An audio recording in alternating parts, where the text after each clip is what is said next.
విద్యార్థుల్లో సైన్స్ పై అవగాహన పెంపొందించాలని కరీంనగర్ జిల్లా కలెక్టర్ పమేలా సత్పతి అన్నారు. కరీంనగర్లో జరుగుతున్న రాష్ట్ర స్థాయి చెకుముకి సంబురాలకు ఆమె ముఖ్య అతిథిగా హాజరయ్యారు.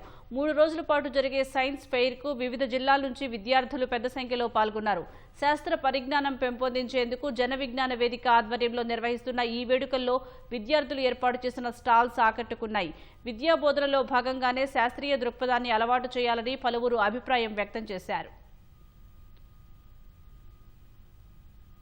Science is about practice, science is about persistence, and science is about ethics. ఈ జన విజ్ఞాన వేదిక టీం అందరికీ కూడా నేను ధన్యవాదాలు తెలియజేస్తున్నా. ఎంత మంచి కార్యక్రమం మీరు ఏర్పాటు చేసినందుకు. సుమారు 5 లక్షల పిల్లలు చాలా రకాలు రిటన్ టెస్ట్స్ మరి ఇతర కార్యక్రమంలో పార్టిసిపేట్ చేస్తూ దాని నుంచి సెలెక్షన్ అయ్యి ఇక్కడికి రావడం జరిగింది. ఇలాంటి వేదిక వల్ల మన దేశంకి మనం ఎంత పెద్ద స్థాయికి తీసుకెళ్లగలుగుతామని మనకు తెలుస్తుంది. బికాస్ ఒక స్టేట్ లెవెల్ ప్రోగ్రామ్ ముఖ్యంగా పార్టిసిపేట్ అవుతూ దాంట్లో మరి సెలెక్ట్ అవుతూ ఒక మీ స్కూల్ని మీ డిస్ట్రిక్ట్ ని మీరు రిప్రజెంట్ చేస్తున్నారంటే ఇది చాలా గొప్ప విషయం. ఇది చిన్న విషయం కాదు అని నేను తెలియజేస్తున్నా.